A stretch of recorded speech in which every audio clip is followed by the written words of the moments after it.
Hi hello ನಮಸ್ಕಾರ ಎಲ್ಲರಿಗೂ ಕಲಾ ಮಾಹಿತಿಗೆ ನಿಮ್ಗೆಲ್ಲರಿಗೂ ಪ್ರೀತಿಯ ಸುಸ್ವಾಗತ. ಇಂದಿನ ಈ ಸಂಚಿಕೆಯಲ್ಲಿ ನಾವೇನು ಕರ್ನಾಟಕ ಎಕ್ಸಾಮಿನೇಷನ್ ಅಥಾರಿಟಿ ಅವರು ಯಾವ ಪ್ರಶ್ನೆಗಳ ಮೇಲೆ ಯಾವ ಟಾಪಿಕ್ ಮೇಲೆ ಹೆಚ್ಚು ಒತ್ತನ್ನು ನೀಡ್ತಾ ಇದ್ದಾರೆ ಅಂತೇಳಿ ನಾವು ನೋಡ್ತಾ ಹೋದಾಗೆ ಕರ್ನಾಟಕದ ದಂಗೆಗಳು ಮತ್ತು ಸ್ವತಂತ್ರ ಹೋರಾಟ ಮತ್ತು ಮಹಿಳಾ ಹೋರಾಟಗಾರ್ತಿಯರ ಬಗ್ಗೆ ಸ್ವಲ್ಪ ಫೋಕಸ್ ಅನ್ನ ಮಾಡ್ತಾ ಇದ್ದಾರೆ. ಹಾಗಾಗಿ ಈ ಸಂಚಿಕೆಯಲ್ಲಿ ನಾವು ಎಲ್ಲಾ ಮಾಹಿತಿಯನ್ನ ನೋಡ್ತಾ ಹೋಗೋಣ. ಬನ್ನಿ, ಮೊದಲನೇ ಪ್ರಶ್ನೆ. ಬ್ರಿಟಿಷ್ ಈಸ್ಟ್ ಇಂಡಿಯಾ ಕಂಪನಿಯು ದತ್ತು ಮಕ್ಕಳಿಗೆ ಹಕ್ಕಿಲ್ಲ ನೋಡಿ ಡಾಕ್ಟ್ರಿನ್ ಆಫ್ ಲ್ಯಾಬ್ಸ್ ಎಂಬ ಕರಾಳ ನೀತಿಯ ವಿರುದ್ಧ 1824ರಲ್ಲಿ ಇಡೀ ದೇಶದಲ್ಲೇ ಮೊಟ್ಟ ಮೊದಲ ಬಾರಿಗೆ ಸಶಸ್ತ್ರ ಹೋರಾಟ ನಡೆಸಿದ ಕರ್ನಾಟಕದ ಹೆಮ್ಮೆಯ ವೀರರಾಣಿ ಯಾರು ಅಂತೇಳಿ ಮೊದಲನೇ ಪ್ರಶ್ನೆ ಕೇಳಲಾಗಿದೆ. ಇದು ಆಲ್ರೆಡಿ ಮೊದಲಿಗೆ ಕೇಳಿದರೆ ಅದನ್ನು ವಿವರಣೆಯೊಂದಿಗೆ ನೋಡ್ತಾ ಹೋಗೋಣ. ಇದಕ್ಕೆ ಸರಿಯಾದ ಉತ್ತರ ಕಿತ್ತೂರು ರಾಣಿ ಚೆನ್ನಮ್ಮ. ಕಿತ್ತೂರು ರಾಣಿ ಚೆನ್ನಮ್ಮ ಅವರು 1824ರಲ್ಲಿ ಹೋರಾಟ ಮಾಡ್ತಾರೆ. ಬನ್ನಿ, ಇದಕ್ಕೆ ಎಕ್ಸ್ಪ್ಲೇಷನ್ ನೋಡ್ತಾ ಹೋಗೋಣ. ಕಿತ್ತೂರಿನ ಅರಸ ಮಲ್ಲಸರ್ಜನ ಮರಣದ ನಂತರ ಧಾರವಾಡದ ಬ್ರಿಟಿಷ್ ಕಲೆಕ್ಟರ್ ಜಾನ್ ಥ್ಯಾಕರೆ ದತ್ತುಪುತ್ರ ಶಿವಲಿಂಗಪ್ಪನಿಗೆ ಉತ್ತರಾಧಿಕಾರ ನೀಡಲು ನಿರಾಕಾರ ಮಾಡ್ತಾರೆ. ಯಾರು? ಜಾನ್ ಥ್ಯಾಕರೆ. ನೆನಪಿರ್ಲಿ ಹೆಸರು. ಯಾರಿಗೆ? ಶಿವಲಿಂಗಪ್ಪನಿಗೆ ಅಧಿಕಾರ ನೀಡಲು ನಿರಾಕರಿಸ್ತಾರೆ. ಇದನ್ನು ವಿರೋಧಿಸಿದ ಚೆನ್ನಮ್ಮ ಬ್ರಿಟಿಷರ ವಿರುದ್ಧ ಯುದ್ಧ ಸಾರ್ತಾಳೆ. 23 ಅಕ್ಟೋಬರ್ 1824ರ ಮೊದಲ ಯುದ್ಧದಲ್ಲಿ ಕಿತ್ತೂರಿನ ಸೈನ್ಯ ಥ್ಯಾಕರೆಯನ್ನ ಒಡೆದು ಉರುಳಿಸಿ ಅಂದ್ರೆ ಅವ್ರನ್ನ ಸಾಹಿಸಿ, ಆದರೆ ನಂತರ ಬ್ರಿಟಿಷರ ದ್ರೋಹದಿಂದ ಸೋತ ಚೆನ್ನಮ್ಮಳು ಬಂಧಿಸಿ ಬೈಲವಂಗಲ ಜೈಲಿನಲ್ಲಿ ಇಡ್ಲಾಕತ್ ನೋಡಿ. ಮೊದಲಿಗೆ 1824ರಲ್ಲಿ ನಾವು ಗೆಲ್ತೀವಿ. ಯಾರು? ಕಿತ್ತೂರು ಸಂಸ್ಥಾನ ಗೆಲ್ತತಿ. ಅದಾದ ನಂತರ ಒಂದು ದ್ರೋಹದಿಂದ ಸೋತ ಚೆನ್ನಮ್ಮಳನ್ನ ಬೈಲವಂಗಲದಲ್ಲಿ ಜೈಲಿನಲ್ಲಿ ಇಡ್ಲಾಕತಿ. ಅವರು 2 ಫೆಬ್ರವರಿ 1829ರಲ್ಲಿ ಜೈಲಿನಲ್ಲೇ ವೀರಮರಣ ಹೊಂದುತ್ತಾರೆ ನೋಡಿ. ಇದು ಈ ಕಾನ್ಸೆಪ್ಟ್ ಅರ್ಥ ಆಯ್ತಂತಾನೆ. ಮುಂದಿನ ಪ್ರಶ್ನೆ ಇದೇ ಕಾನ್ಸೆಪ್ಟ್ಗೆ ಸಂಬಂಧಪಟ್ಟದನ್ನ ನೋಡ್ತಾ ಹೋಗೋಣ. ಕಿತ್ತೂರು ಪತನದ ನಂತರ ಬ್ರಿಟಿಷರ ವಿರುದ್ಧ ಗೆರಿಲ್ಲಾ ಯುದ್ಧ ತಂತ್ರದ ಮೂಲಕ ಭೀಕರ ದಂಗೆ ಎದ್ದು ಕೊನೆಗೆ ಬ್ರಿಟಿಷರಿಂದ 1831ರಲ್ಲಿ ನಂದಗಡದಲ್ಲಿ ಆಲದ ಮರಕ್ಕೆ ಗಲ್ಲಿಗೇರಿಸಲ್ಪಟ್ಟ ಕ್ರಾಂತಿವೀರ ಯಾರು ಅಂತ ಕೇಳಿದ್ರೆ ಸರಿಯಾದ ಉತ್ತರ ಸಂಗೊಳ್ಳಿ ರಾಯಣ್ಣ. ನೋಡ್ತಾ ಹೋಗೋದಾದ್ರೆ ಈ ಸಂಗೊಳ್ಳಿ ರಾಯಣ್ಣನು ಕಿತ್ತೂರು ರಾಣಿ ಚೆನ್ನಮ್ಮಳ ಅತ್ಯಂತ ನಿಷ್ಠಾವಂತ ಪ್ರಧಾನ ಸೇನಾಧಿಕಾರಿ. 1824ರ ನಂತರವೂ ಬ್ರಿಟಿಷ್ ವಿರುದ್ಧ ಗೆರಿಲ್ಲಾ ಯುದ್ಧವನ್ನ ಮುಂದುವರಿಸಿ ಬ್ರಿಟಿಷ್ ಕಚೇರಿಗಳನ್ನ ಧ್ವಂಸ ಮಾಡ್ತಾನೆ. ಕೊನೆಗೆ ಇವನದೇ ಆಪ್ತನಾದ ಲಿಂಗನಗೌಡನ ಮೋಸದ ಜಾಲದಿಂದಾಗಿ ಬ್ರಿಟಿಷರು ಇವನನ್ನ ಬಂಧಿಸಿ 26ನೇ ಜನವರಿ 1831ರಲ್ಲಿ ಬೆಳಗಾವಿ ಜಿಲ್ಲೆಯ ನಂದಗಡದಲ್ಲಿ ಸಾರ್ವಜನಿಕವಾಗಿ ಅವ್ರನ್ನ ಗಲ್ಲಿಗೇರಿಸಲಾಗ್ತತಿ ನೋಡಿ. ಇಲ್ಲಿ ನಿಮಗೆ ಯಾವ್ದು ಇಂಪಾರ್ಟೆಂಟ್ ಅಂದ್ರೆ ಲಿಂಗನಗೌಡ ಕೇಳಬಹುದು. ಯಾರ ಮೋಸದ ಜಾಲದಿಂದಾಗಿ ಕ್ರಾಂತಿವೀರ ಸಂಗೊಳ್ಳಿ ರಾಯಣ್ಣವರು ಒಂದು ಬ್ರಿಟಿಷರಿಗೆ ಬಂಧನಕ್ಕೆ ಒಳಗಾಗ್ತಾರಂತಂದ್ರೆ ಲಿಂಗನ ಗೌಡ. ಮುಂದಿನ ಪ್ರಶ್ನೆ. ಕರಾವಳಿ ಮತ್ತು ಮಲೆನಾಡು ಪ್ರಾಂತ್ಯದಲ್ಲಿ ಬ್ರಿಟಿಷರ ವಿರುದ್ಧ ದಂಗೆ ಎದ್ದು ತನ್ನ ವೀರಾವೇಶದ ಹೋರಾಟದ ಕಾರಣದಿಂದಾಗಿ ಉಭಯ ಲೋಕದ ಚಕ್ರವರ್ತಿ ಅಥವಾ ಉಭಯ ಲೋಕಾಧೀಶ್ವರ ಅಂತೇಳಿ ತನಗೇ ತಾನೇ ಘೋಷಿಸಿಕೊಂಡಿದ್ದ ಕರ್ನಾಟಕದ ಮೊದಲ ಕ್ರಾಂತಿಕಾರಿ ನಾಯಕ ಯಾರು ಅಂತೇಳಿ ಕೇಳಲಾಗಿದೆ. ಸರಿಯಾದ ಉತ್ತರ ದೋಂಡಿಯ ವಾಘ ನೋಡಿ. ದೋಂಡಿಯ ವಾಘ ಇದಕ್ಕೆ ಸರಿಯಾದ ಉತ್ತರ ನೋಡಿ. ದೋಂಡಿಯ ವಾಘನು ಶಿವಮೊಗ್ಗದ ಚನ್ನಗಿರಿ ನೋಡಿ, ಆಗಿನ ಶಿವಮೊಗ್ಗದ ಚನ್ನಗಿರಿ ತಾಲೂಕು ಮರಾಠ ಕುಟುಂಬದಲ್ಲಿ ಜನಿಸಿದರು. ಇವರು ಟಿಪ್ಪು ಸುಲ್ತಾನ ಸೈನ್ಯದಲ್ಲಿ ಅಶ್ವಾರೋಹಿ ಸೈನಿಕರಾಗಿದ್ರು. 1799ರಲ್ಲಿ ಟಿಪ್ಪು 4ನೇ ಆಂಗ್ಲೋ ಮೈಸೂರು ಯುದ್ಧದಲ್ಲಿ ಮಾಡವಂತರ ಅವಾಗ ಶ್ರೀರಂಗಪಟ್ಟಣ ಜೈಲಿನಿಂದ ಬಿಡುಗಡೆ ಹೊಂದಿ ಇವನು ಸ್ವತಂತ್ರ ಸೈನ್ಯ ಕಟ್ಟಿ ಬ್ರಿಟಿಷ್ ಭಾರತದ ಮತ್ತು ಮರಾಠ ಪ್ರಾಂತ್ಯಗಳ ವ್ಯಾಪ್ತಿಯನ್ನು ಗೆದ್ದು ತನಗೇ ತಾನೇ ಉಭಯ ಲೋಕದ ದೊರೆ ಅಂತೇಳಿ ಅವನು ಸಾರಿಕೊಳ್ತಾನೆ ಅಂದ್ರೆ ಕರ್ಕೊಳ್ತಾನೆ. ಇವ್ರ ಬಗ್ಗೆ ಇನ್ನೊಂದು ನೋಡೋದಾದ್ರೆ ದೋಂಡಿಯ ವಾಘನು ಭೀಕರ ಬಂಡಾಯವನ್ನ ಸಂಪೂರ್ಣವಾಗಿ ಹತ್ತಿಕ್ಕಲು ಬ್ರಿಟಿಷ್ ಈಸ್ಟ್ ಇಂಡಿಯಾ ಕಂಪನಿ ಇತಿಹಾಸದ ಯಾವ ಪ್ರಸಿದ್ಧ ಅಥವಾ ಅತ್ಯಂತ ಪ್ರಸಿದ್ಧ ಜಾಗತಿಕ ದಂಡನಾಯಕನನ್ನ ಅಥವಾ ವೆಲ್ಲಿಂಗ್ಟನ್ ಪ್ರಭುವನ್ನ ವಿಶೇಷ ಕಮಾಂಡರ್ ಆಗಿ ಕರ್ನಾಟಕಕ್ಕೆ ಕಳಿಸ್ತಾರೆ ನೋಡಿ. ಈ ದೋಂಡಿಯ ವಾಘನು ಕರ್ನಾಟಕದ ಮೊದಲ ಸ್ವತಂತ್ರ ಹೋರಾಟಗಾರ. ಇವರನ್ನ ಹತ್ತಿಕ್ಕಲು ಮಹಾನ್ ದಂಡನಾಯಕ ಏನು ವಾಟರ್ಲೂ ಕದನದಲ್ಲಿ ನೆಪೋಲಿಯನ್ ಬೋನಪಾರ್ಟಿಯನ್ನು ಸೋಲಿಸಿದಂತಹ ಬ್ರಿಟಿಷ್ನ ಅತ್ಯಂತ ಶ್ರೇಷ್ಠ ದಂಡನಾಯಕ ಯಾರಿದ್ರು? ಆರ್ಥರ್ ವೆಲ್ಲೆಸ್ಲಿಯನ್ನ ಭಾರತಕ್ಕೆ ಕಳಿಸಲಾಗ್ತದೆ. ಬ್ರಿಟಿಷರು ದೋಂಡಿಯವಾಗನ ಶಕ್ತಿಯನ್ನು ಕಂಡ ಎದರಿ ಇವನನ್ನು ಹತ್ತಿಕ್ಕುವ ಜವಾಬ್ದಾರಿಯನ್ನ ವೆಲ್ಲೆಸ್ಸಿಗೆ ನೀಡ್ತಾರೆ. ಇವನು 10 ಸೆಪ್ಟೆಂಬರ್ 1800ರಲ್ಲಿ ಈಗಿನ ರಾಯಚೂರು ಜಿಲ್ಲೆಯ ಕೋಣಗಲ್ ಯುದ್ಧದಲ್ಲಿ ದೋಂಡಿಯವಾಗಮನ್ನ ಸೆದೆಬಡಿಯಲಾಗ್ತದೆ. ಇಲ್ಲಿ ನಿಮ್ಗೆ ಒಂದು ಇಂಪಾರ್ಟೆಂಟ್ ಏನಾಗುತ್ತೆ ಅಂದ್ರೆ ಇವರ ಬಿರುದು ಉಭಯ ಲೋಕಾಧೀಶ್ವರ, ಮತ್ತೊಂದು ಅರ್ಥರ್ ವೆಲ್ಲೆಸ್ಲಿ ಅವರು. ಅದಾದ ನಂತರ ಡೇಟು 1800 ಸೆಪ್ಟೆಂಬರ್ 10. ಅದಾದ ನಂತರ ರಾಯಚೂರು ಜಿಲ್ಲೆಯ ಕೋಣಗಲ್. ಇವು ಕೂಡ 4 ಇಂಪಾರ್ಟೆಂಟ್ ಆಗುತ್ತೆ. ಬನ್ನಿ ಮುಂದಿನ ಪ್ರಶ್ನೆ ನೋಡ್ತಾ ಹೋಗೋಣ. 1830-31 ಅವಧಿಯಲ್ಲಿ ಬ್ರಿಟಿಷರ ಅತಿಯಾದ ಭೂಕಂದಾಯ ನೀತಿಯ ವಿರುದ್ಧ ಇಡೀ ಕರ್ನಾಟಕದ ಇತಿಹಾಸದಲ್ಲೇ ಮೊಟ್ಟ ಮೊದಲ ಬಾರಿಗೆ ಸಂಭವಿಸಿದ ಭೀಕರ ನಗರ ಪ್ರಾಂತ್ಯದ ರೈತರ ದಂಗೆ ಅಥವಾ ಬೀದನೂರು ದಂಗೆ ಅಥವಾ ನಗರ ರೆಬಿಲಿಯನ್ ನೇತೃತ್ವ ವಹಿಸಿದ ಹೆಮ್ಮೆಯ ಕ್ರಾಂತಿಕಾರಿಯಾಗಿ. ನೋಡಿ ಇಲ್ಲಿ ಒಂದು ಇಂಪಾರ್ಟೆಂಟ್ ಏನು, ಇವರು ಬ್ರಿಟಿಷರ ಅತಿಯಾದ ಕಂದಾಯ ನೀತಿಯ ವಿರುದ್ಧ ಹೋರಾಟ ಮಾಡ್ತಾರೆ. ಅದರಲ್ಲೂ ಮೈಸೂರು ಪ್ರಾಂತ್ಯದ ವಿರುದ್ಧವಾಗಿ ಹೋರಾಟ ಮಾಡ್ತಾರೆ. ಯಾರು ಅಂದ್ರೆ ಬೂದಿ ಬಸಪ್ಪ ನಾಯಕ. ಇವರು 1830 ಮತ್ತು 31 ನಡುವೆ ನಗರ ಪ್ರಾಂತ್ಯದ ರೈತರನ್ನು ಒಗ್ಗೂಡಿಸಿ ಬ್ರಿಟಿಷರಿಗೆ ತೆರಿಗೆ ನೀಡದಂತೆ ತೆರಿಗೆ ನಿರಾಕರಣೆ ಚಳುವಳಿಯನ್ನ ಆರಂಭಿಸ್ತಾರೆ. ಇವರೊಂದಿಗೆ ತರೀಕೆರೆಯ ಸರ್ಜಾ ಹನುಮಪ್ಪ ನಾಯಕ ಕೈಜೋಡಿಸಿ ಬ್ರಿಟಿಷ್ ಸೈನ್ಯಕ್ಕೆ ಭಾರೀ ನಷ್ಟವನ್ನು ಉಂಟು ಮಾಡ್ತಾರೆ. ಇವನು ತಾನು ನಗರ ಇತಿಹಾಸದ ಶಿವಪ್ಪ ನಾಯಕನ ವಂಶಸ್ಥನೆಂದು ಸಾರಿಕೊಳ್ತಾನೆ. ಕೊನೆಗೆ ಇವನನ್ನು 1834ರಲ್ಲಿ ಕಾವಲ ದುರ್ಗದಲ್ಲಿ ಗಲ್ಲಿಗೆ ಏರಿಸಲಾಕತಿ. ಈ ಪ್ಲೇಸು ನೆನಪಿರ್ಲಿ, ಡೇಟ್ ಕೂಡ ನೆನಪಿರ್ಲಿ. 1834 ಕಾವಲ ದುರ್ಗದಲ್ಲಿ ಬೂದಿ ಬಸಪ್ಪನನ್ನ ಗಲ್ಲಿಗೆ ಏರಿಸಲಾಕತಿ. ಮುಂದಿನ ಪ್ರಶ್ನೆ, 1831ರಲ್ಲಿ ಬೀದನೂರು ದಂಗೆ. ನೋಡಿ ಏನು ಬೂದಿ ಬಸಪ್ಪ ದಂಗೆ ಅನ್ನತ್ತ ನಾವು ಹೇಳಿದ್ವಿ. ಕ್ರೂರವಾಗಿ ಎತ್ತಿಕ್ಕಿದ ನಂತರ British governor general lord William Bentinck Mysuru ಅರಸರ ಆಡಳಿತದ ವಿಫಲತೆಯನ್ನ ನೋಡಿ, ಒಂದು ಕಾರಣ ಬೇಕಾಗಿತ್ತು.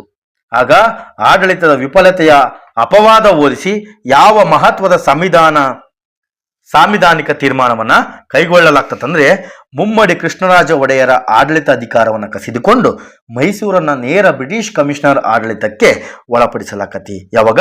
1831ರಲ್ಲಿ. ನೋಡಿ, ಬೀದನೂರು ದಂಗೆಯ ನೇರ ಫಲವಾಗಿ ಬ್ರಿಟಿಷರು 1831ರಲ್ಲಿ ಮುಮ್ಮಡಿ ಕೃಷ್ಣರಾಜ ಒಡೆಯರ ಅವರ ರಾಜಕೀಯ ಅಧಿಕಾರವನ್ನು ಕಸಿದುಕೊಂಡ್ರು. ಅಂದಿನಿಂದ ಬರೋಬ್ಬರಿ 50 ವರ್ಷಗಳ ಕಾಲ, ಡೇಟ್ ನೆನಪಿರಲಿ, 1831ರಿಂದ 1881ರವರೆಗೆ ಸರ್ ಮಾರ್ಕ್ ಕಬ್ಬನ್ ಮತ್ತು ಲೂಯಿಸ್ ಬೋರಿಂಗ್ನಂತಹ ಪ್ರಸಿದ್ಧ ಬ್ರಿಟಿಷ್ ಕಮಿಷನರ ನೇರ ಆಡಳಿತಕ್ಕೆ ಈ ಮೈಸೂರು ಸಾಮ್ರಾಜ್ಯನು ಒಳಪಡ್ತತಿ. ಮುಂದಿನ ಪ್ರಶ್ನೆ, 1857ರ ಮಹಾದಂಗೆಯ ಸಮಕಾಲೀನವಾಗಿ ಬ್ರಿಟಿಷರು ಜಾರಿಗೆ ತಂದಿದ್ದ ಸಶಸ್ತ್ರ ನಿಷೇಧ ಕಾಯ್ದೆಯನ್ನ ಕಠಿಣವಾಗಿ ವಿರೋಧಿಸಿ ಆಯುಧಗಳನ್ನು ಒಪ್ಪಿಸದೆ ಭೀಕರವಾಗಿ ಹೋರಾಡಿದ ಬೆಳಗಾವಿ ಜಿಲ್ಲೆಯ ವಿಶಿಷ್ಟ ಬೇಡ ಜನಾಂಗ ಯಾರು? ಆಗಿನ ಬೆಳಗಾವಿ ಜಿಲ್ಲೆಯ ಹಲಗಲಿ ಬೇಡರು ಇದಕ್ಕೆ ಸರಿಯಾದ ಉತ್ತರ. ಯಾವಾಗ? 1857ರಲ್ಲಿ. ಏನಾಗುತ್ತೆ ಸರ್ ಅನ್ನೋದಾದ್ರೆ ನೋಡಿ, ಇವರು ಮುಧೋಳ ಸಂಸ್ಥಾನಕ್ಕೆ ಒಳಪಡುತ್ತಿದ್ದ ಈಗಿನ ಬಾಗಲಕೋಟೆ ಜಿಲ್ಲೆಯ ಮುಧೋಳು ಸಂಸ್ಥಾನಕ್ಕೆ ಒಳಪಡುತ್ತಿದ್ದ ಹಲಗಲಿ ಗ್ರಾಮದ ಬೇಡ ಸೈನಿಕರು ತಮ್ಮ ಪ್ರಾಣಕ್ಕಿಂತ ಪ್ರೀತಿಯಾಗಿದ್ದ ಬಂದೂಕು ಮತ್ತು ಆಯುಧಗಳನ್ನು ಬ್ರಿಟಿಷರಿಗೆ ಒಪ್ಪಿಸಲು ನಿರಾಕರಿಸಿದರು. ಬುಬಾಜಿ ನಿಂಬಳ್ಕರ್, ಜಡಗ್ಯ ಮತ್ತು ಬಾಳ್ಯ ಎಂಬ ವೀರರ ನೇತೃತ್ವದಲ್ಲಿ ಇವರು ಬ್ರಿಟಿಷ್ ಸೈನ್ಯದ ವಿರುದ್ಧ ಭೀಕರ ಗೆರಿಲ್ಲಾ ಯುದ್ಧ ಹೋರಾಟ ನಡೆಸುತ್ತಾರೆ. ಬ್ರಿಟಿಷರು ಇಡೀ ಹಳ್ಳಿಗೆ ಬೆಂಕಿ ಹಚ್ಚಿ ಸುಮಾರು 500 ಜನ ಈ ಬೆಂಕಿಗೆ ಆಹುತಿಗೆ ಮರಣಹೊಂದುವಂತಾರೆ. ಇದು ಹಲಗಲಿ ಬೇಡರ ಒಂದು ಯುದ್ಧವಾಗ್ತದೆ. ಮುಂದಿನ ಪ್ರಶ್ನೆ, 1858ರಲ್ಲಿ ಬ್ರಿಟಿಷರ ವಿರುದ್ಧ ದಂಗೆ ಎದ್ದು ಹೈದರಾಬಾದ್ ನಿಜಾಮನ ದ್ರೋಹದಿಂದಾಗಿ ಬ್ರಿಟಿಷರಿಗೆ ಸೆರೆ ಸಿಕ್ಕಿ ಕೊನೆಗೆ ಕೇವಲ 24ನೇ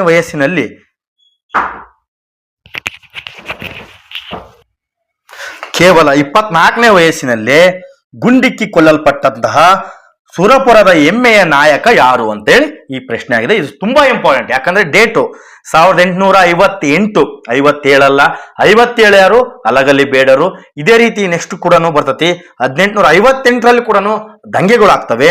ಯಾರು? ಸುರಪುರದ ನಾಲ್ವಡಿ ವೆಂಕಟಪ್ಪ ನಾಯಕ. ಯಾರು? ನಾಲ್ವಡಿ ವೆಂಕಟಪ್ಪ ನಾಯಕ. ನೋಡಿ ಸರ್, ಸುರಪುರ ಎಲ್ಲಿ? ಈಗಿನ ಯಾದಗಿರಿ ಜಿಲ್ಲೆಯ ಸುರಪುರ ಸಂಸ್ಥಾನದ ಬೀಡ ಅರಸನಾಗಿದ್ದ ನಾಲ್ವಡಿ ವೆಂಕಟಪ್ಪ ನಾಯಕರು 1857ರ ದಂಗೆಯ ನಾಯಕರಾದಂತಹ ನಾನಾ ಸಾಹೇಬ್ ಪೇಶ್ವನೊಂದಿಗೆ ರಹಸ್ಯ ಮೈತ್ರಿ ಮಾಡಿಕೊಂಡು ಬ್ರಿಟಿಷರ ವಿರುದ್ಧ ಬಂಡೆದ್ರು. ಹೈದರಾಬಾದ್ನ ಜೈಲಿನಿದ್ದಾಗ ಇವರು ಬ್ರಿಟಿಷರಿಂದ ನಿಗೂಢವಾಗಿ ಸಾವನ್ನಪ್ತಾರೆ. ಯಾರು? ಸುರಪುರದ ವೆಂಕಟಪ್ಪ ನಾಯಕ.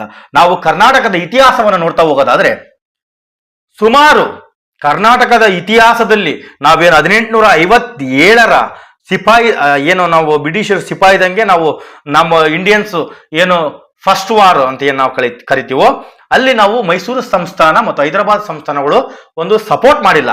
ಆದಾಗ್ಯೂ ಕೂಡ ನಾವು ಈ ದೋಂಡಿಯವಾಗ್ ಆಗಿರಬಹುದು, ಬೀದನೂರು ದಂಗೆ ಆಗಿರ್ಬೋದು, ಕೊಪ್ಪಳ ದಂಗೆ ಆಗಿರ್ಬೋದು, ಸುರಪುರದ ದಂಗೆ ಆಗಿರಬಹುದು, ಹಲಗಲಿ ಬೇಡರಾಗಿರಬಹುದು, ಇನ್ನು ಇತ್ಯಾದಿ ನಾವು ನೋಡ್ತಾ ಹೋಗೋದಾದ್ರೆ ಸುಮಾರು ಹೋರಾಟಗಾರರನ್ನ ನಾವು ನೋಡ್ಬೋದು. ಕರ್ನಾಟಕದಲ್ಲಿ ಹೋರಾಡಿದಂತಹ ಇತಿಹಾಸಕಾರರು ಏನು ಹೋರಾಟಗಾರರಿದ್ದಾರೆ ಅವರಿಗೆಲ್ಲರೂ ಕೂಡ ನಾವು ಚಿರಋಣಿ ಆಗಿರ್ಬೇಕಾಗ್ತತಿ.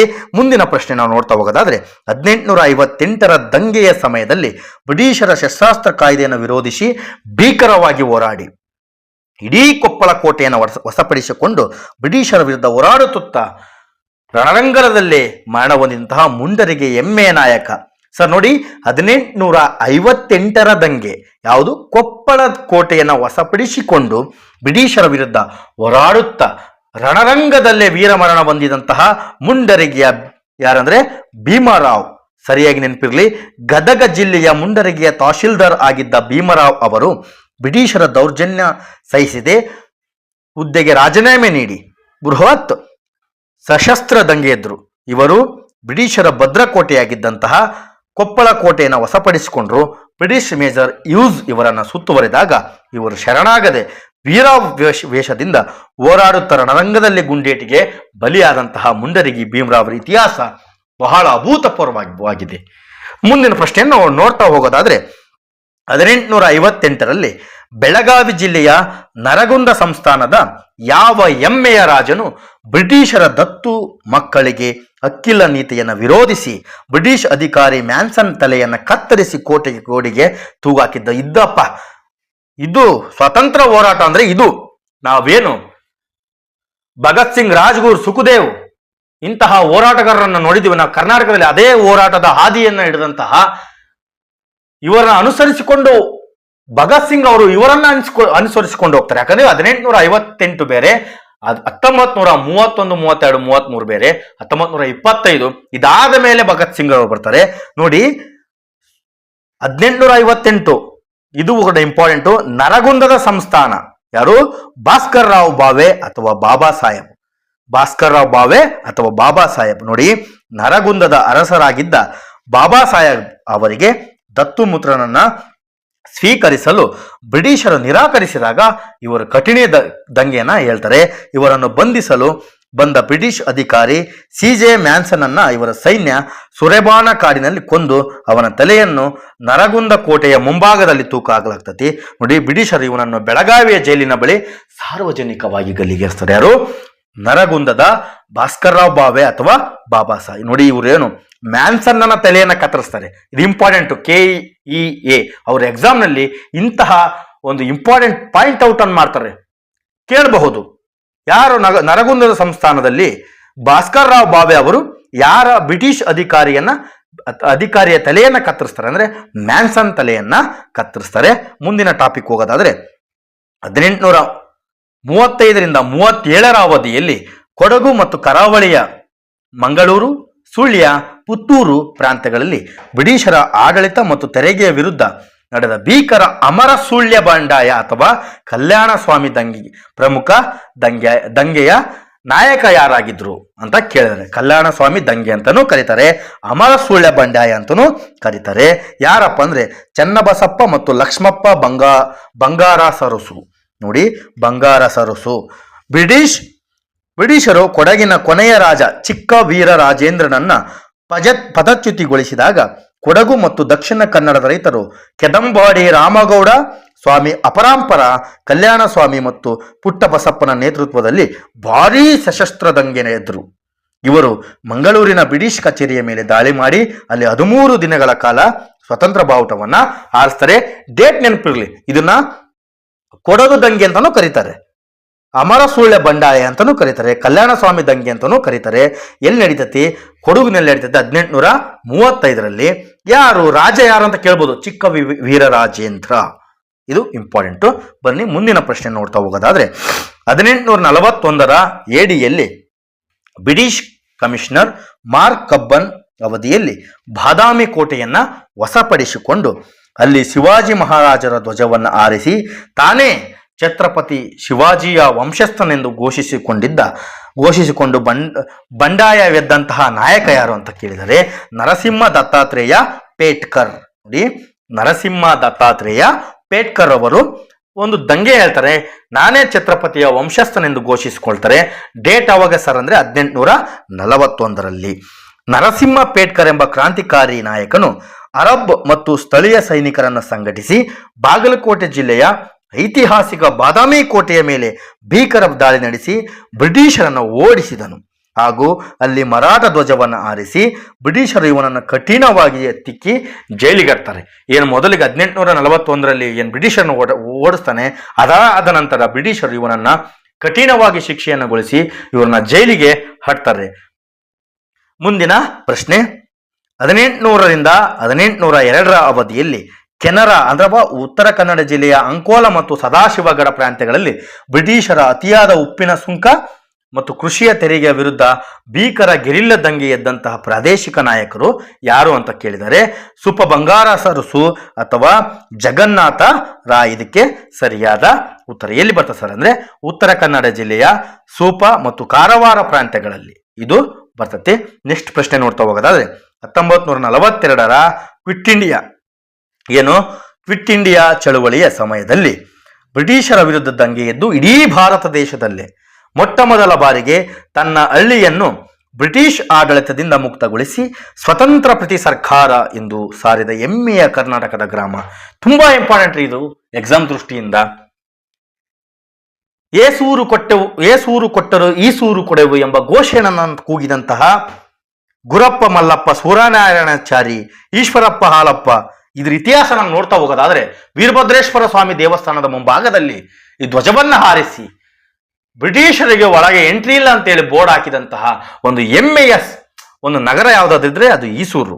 ಎಲ್ಲಿ ಬರ್ತದೆ ಸರ್ ಅಂದ್ರೆ ಶಿವಮೊಗ್ಗ ಜಿಲ್ಲೆಯ ಶಿಕಾರಿಪುರ ತಾಲೂಕಿನ ಈಸೂರು ಗ್ರಾಮದ ರೈತರು ಬ್ರಿಟಿಷ್ ಕಂದಾಯ ದಾಖಲೆಗಳನ್ನು ವಶಪಡಿಸಿಕೊಂಡು ಹಳ್ಳಿಗೆ ಬಂದ ಅಧಿಕಾರಿಗಳಿಗೆ ದಂಡ ವಿಧಿಸಿ ತಾವೇ ಸ್ವತಂತ್ರ ಸರ್ಕಾರ ರಚಿಸಿಕೊಳ್ತಾರೆ.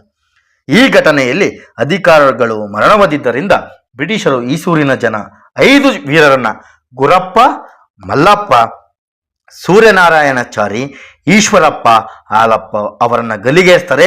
ಇವರು ಈಸೂರು ಕೊಟ್ಟರು ಏಸೂರು ಕೊಡೆವೆ ಅಂತೇಳಿ ಒಂದು ಸಾರ್ತಾರೆ. ಎಷ್ಟೆಂತ ಘೋಷವಾಕ್ಯವನ್ನ ಸ್ವತಂತ್ರ ಹೋರಾಟದಲ್ಲಿ ಒಂದು ಘೋಷಿಸ್ತಾರೆ ಅಂದ್ರೆ ಇದು ನಮ್ಮ ಕರ್ನಾಟಕದ ಒಂದು ಹೆಮ್ಮೆಯ ಸ್ವತಂತ್ರ ಹೋರಾಟ. ಇದು ಇಡೀ ಭಾರತದಲ್ಲಿ ಒಂದು ಸ್ವತಂತ್ರವನ್ನ ಘೋಷಿಸಿಕೊಂಡಂತ ಹಳ್ಳಿ ಯಾವುದಾದ್ರೂ ಇದ್ರೆ ಅದು ಈಸೂರು. ಬನ್ನಿ ಮುಂದಿನ ಪ್ರಶ್ನೆ 16ನೇ ಶತಮಾನದಲ್ಲಿ ದಕ್ಷಿಣ ಕನ್ನಡದ ಉಲ್ಲಾಳ ಪ್ರಾಂತ್ಯದಲ್ಲಿ ಭೀಕರ ದಾಳಿ ನಡೆಸುತ್ತಿದ್ದ ಪೋರ್ಚುಗೀಸ್ ನೌಕಾಪಡೆಯನ್ನ ಸತತವಾಗಿ ಸೋಲಿಸಿ ಜಾಗತಿಕ ಇತಿಹಾಸದಲ್ಲಿ ಅಭಯ ರಾಣಿ ದ ಪಿಯರ್ಲೆಸ್ ಕ್ವೀನ್ ಎಂದು ಪ್ರಸಿದ್ಧರಾದಂತಹ ಕರಾವಳಿಯ ಪ್ರಥಮ ಮಹಿಳಾ ಹೋರಾಟಗಾರ್ತಿ ಯಾರು ಅಂದ್ರೆ ರಾಣಿ ಅಬ್ಬಕ್ಕ ದೇವಿ.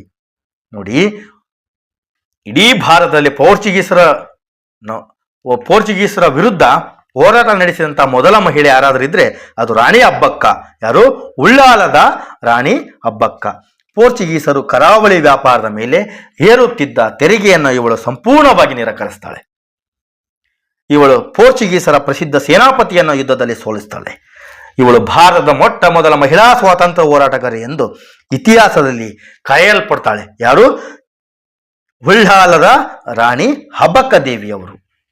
ಮುಂದಿನ ಪ್ರಶ್ನೆ 1829ರಲ್ಲಿ ಕಿತ್ತೂರು ಚೆನ್ನಮ್ಮಳ ಮರಣದ ನಂತರ ಮತ್ತು ಸಂಗೊಳ್ಳಿ ರಾಯಣ್ಣನ ದಂಗೆಗೂ ಮುನ್ನ ರಾಣಿ ಚೆನ್ನಮ್ಮಳನ್ನು ಮುಕ್ತಗೊಳಿಸಲು ಬ್ರಿಟಿಷ್ ಧಾರವಾಡ ಜೈಲಿನ ಮೇಲೆ ಕ್ರಾಂತಿಕಾರಿ ದಾಳಿ ಸಂಘಟಿಸಿದ ಸಿರಸಂಗಿಯ ದೇಸಾಯಿ ಯಾರಂದ್ರೆ ಈರಪ್ಪ ಬಸಪ್ಪ ಸಿಂಧೆ. ನೋಡಿ, ಸಿರಸಂಗಿಯ ಕೋಟೆಯ ಒಡೆಯ ಈರಪ್ಪ ಬಸಪ್ಪ ಮತ್ತು ಮಲ್ಲಪ್ಪ ಶೆಟ್ಟಿ ಅವರು ರಹಸ್ಯ ಸೈನ್ಯವನ್ನು ಕಟ್ಟಿ ಕಿತ್ತೂರು ಸ್ವತಂತ್ರವನ್ನ ಮರು ಸ್ಥಾಪಿಸಲು ಬ್ರಿಟಿಷ್ ಖಜಾನೆಗಳನ್ನ ಲೂಟಿ ಮಾಡ್ತಾರೆ.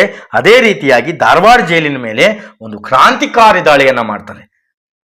ಯಾರು ಅಂದ್ರೆ ಈರಪ್ಪ ಬಸಪ್ಪ ಸಿಂಧೆ. ಮುಂದಿನ ಪ್ರಶ್ನೆ 1824ರಲ್ಲಿ ಕಿತ್ತೂರು ರಾಣಿ ಚೆನ್ನಮ್ಮ ಬ್ರಿಟಿಷರ ವಿರುದ್ಧ ಹೋರಾಡಿದ ಮೊದಲ ಯುದ್ಧದಲ್ಲಿ ಕಿತ್ತೂರಿನ ಸೈನಿಕರ ಗುಂಡಿಗೆ ಬಲಿಯಾದ ಧಾರವಾಡದ ಪ್ರಸಿದ್ಧ ಬ್ರಿಟಿಷ್ ಕಲೆಕ್ಟರ್ ಹಾಗೂ ಪೊಲಿಟಿಕಲ್ ಏಜೆಂಟ್ ಯಾರು ಅಂದ್ರೆ ಸೇಂಟ್ ಜಾನ್ ಥ್ಯಾಕರೆ. ಇದು ಆಲ್ರೆಡಿ ಪ್ರಶ್ನೆ ಕೇಳಲಾಗಿದೆ. ಇಲ್ಲಿ KPSC ಒಂದ್ಸರಿ ಕೇಳಿದರೆ ಮತ್ತೆ KSP ಒಂದ್ಸರಿ ಕೇಳಿದರೆ, ಇನ್ನು ಮುಂದೆ ಕೇದಲ್ಲಿ ಇದು ಪಾಯಿಂಟ್ ಔಟ್ ಆಗುತ್ತೆ. ನೇಮು ಯಾರು? Saint John Thackeray. ನೋಡಿ, ಸೈಂಟ್ ಜಾನ್ ಥ್ಯಾಕರೆ ಅವರು ಕಿತ್ತೂರು ಅರಮನೆಯನ್ನ ಸ್ವಾಧೀನಪಡಿಸಿಕೊಳ್ಳಲು ಸೈನ್ಯದೊಂದಿಗೆ ಬಂದಾಗ ಅರಮನೆಯ ಕಾವಲುಗಾರರಾದಂತಹ ಸರ್ದಾರ್ ಗುರುಸಿದ್ದಪ್ಪ ಮತ್ತು ಅಮಟೂರು ಬಾಳಪ್ಪ ಅವರ ಧೀರ ಗುಂಡೇಟಿಗೆ ಬಲಿಯಾಗಿ ಮರಣವನ್ನು ಹೊಳ್ತಾರೆ. ಯಾರು? ಸರ್ದಾರ್ ಗುರುಸಿದ್ದಪ್ಪ ಮತ್ತು ಅಮಟೂರು ಬಾಳಪ್ಪ ಅವರ ಗುಂಡೇಟಿಗೆ ಬಲಿಯಾದಂತಹ ಬ್ರಿಟಿಷ್ ಕಲೆಕ್ಟರ್ ಅಥವಾ ಪೊಲಿಟಿಕಲ್ ಏಜೆಂಟ್ ಯಾರಂದ್ರೆ ಸೇಂಟ್ ಜಾನ್ ಅವರು ಥ್ಯಾಕರೆ ಅವರು. ಮುಂದಿನ ಪ್ರಶ್ನೆ 18ನೇ ಪ್ರಶ್ನೆ. 1671ರಿಂದ 1690 ಅವಧಿಯಲ್ಲಿ ಶಿವಮೊಗ್ಗದ ಕೆಳದಿ ಸಂಸ್ಥಾನವನ್ನು ಆಳಿ ಮೊಘಲ್ ಚಕ್ರವರ್ತಿ ಔರಂಗಜೇಬನ ಕ್ರೂರ ಸೈನ್ಯವನ್ನ ಕಾಡಿನ ಯುದ್ಧದಲ್ಲಿ ಸೆದೆಬಡಿದು ಮರಾಠ ರಾಜಾರಾಮ್ಗೆ ಆಶ್ರಯ ನೀಡಿದ ವೀರರಾಣಿ ಯಾರು? ನೋಡಿ, ಶಿವಾಜಿ ಯಾರು? ಕೆಳದಿ ಚೆನ್ನಮ್ಮನವರ ಇತಿಹಾಸವನ್ನು ನೋಡ್ತಾ ಹೋಗೋದಾದ್ರೆ, ಔರಂಗಜೇಬನ ಸೈನ್ಯವು ಮರಾಠರ ರಾಜಾರಾಮ್ನನ್ನು ಕೊಲ್ಲಲು ಬೆನ್ನಟ್ಟಿದಾಗ ಪ್ರಾಣದ ಅಂಗು ತೊರೆದು ರಾಜಾರಾಮ್ಗೆ ಇವಳು ಆಶ್ರಯ ನೀಡ್ತಾಳೆ. ಇದರಿಂದ ಕೋಪಗೊಂಡ ಮೊಘಲರ ಕೆಳದಿಯ ಮೇಲೆ ದಂಡೆತ್ತಿ ಬಂದಾಗ ಚೆನ್ನಮ್ಮ ತನ್ನ ವೀರ ಸೈನ್ಯದೊಂದಿಗೆ ಮೊಘಲರನ್ನ ಸೋಲಿಸ್ತಾಳೆ. ನೋಡಿ, ಮೊಘಲರನ್ನ ಸೋಲಿಸ್ತಾಳೆ. ಔರಂಗಜೇಬನ ಸೈನ್ಯವನ್ನು ಸೋಲಿಸಿದಂತಹ ಕೆಳದಿ ಚೆನ್ನಮ್ಮನ ಇತಿಹಾಸ ಬಲು ರೋಚಕ. ಬನ್ನಿ ಮುಂದೆ ನೋಡ್ತಾ ಹೋಗೋದಾದ್ರೆ, ಪಶ್ಚಿಮ ಘಟ್ಟಗಳ ತಪ್ಪಲಿನ ಗೇರು ಸೊಪ್ಪದ ಜೈನ ರಾಣಿಯಾಗಿದ್ದ. ತುಂಬಾ ಇಂಪಾರ್ಟೆಂಟ್ ಇದು. ಆಲ್ರೆಡಿ ಪ್ರಶ್ನೆಯನ್ನ ಕೇಳಿದ್ದಾರೆ ಇವ್ರ ಮೇಲೆ. ಏನಂತ? ಗೇರು ಸೊಪ್ಪಿನ ರಾಣಿ, ದ ಪೆಪ್ಪರ್ ಕ್ವೆನ್, ಮೆಣಸಿನ ರಾಣಿ, ಕಾಳು ಮೆಣಸಿನ ರಾಣಿ ಯಾರು ಅಂತ ಹೇಳಿ ಕೇಳಕತ್ತಿ. ನೋಡಿ, ರಾಣಿ ಚೆನ್ನಭೈರಾದೇವಿ ಅವರು ತುಂಬಾ ಇಂಪಾರ್ಟೆಂಟ್. ಕರ್ನಾಟಕ ಎಕ್ಸಾಮಿನೇಷನ್ ಅಥಾರಿಟಿ ಅವರು ತುಂಬಾ ಫೋಕಸ್ ಮಾಡಿದಂತಹ ಮಹಿಳಾ ಹೋರಾಟಗಾರ್ತಿಯರನ್ನ ನಾನು ಇಲ್ಲಿ ತಂದಿದ್ದೇನೆ.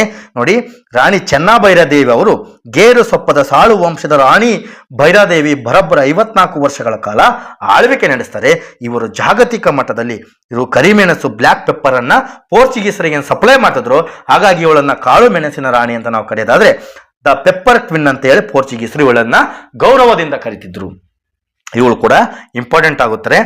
ಮುಂದಿನ ಸಂಚಿಕೆಯಲ್ಲಿ ಇನ್ನು 19 ಪ್ರಶ್ನೆಗಳು ಬಾಕಿ ಇದೆ. ಅದನ್ನ ನೋಡ್ತಾ ಹೋಗೋಣ. ಎಲ್ಲರಿಗೂ ಧನ್ಯವಾದಗಳು. ನಮಸ್ಕಾರ.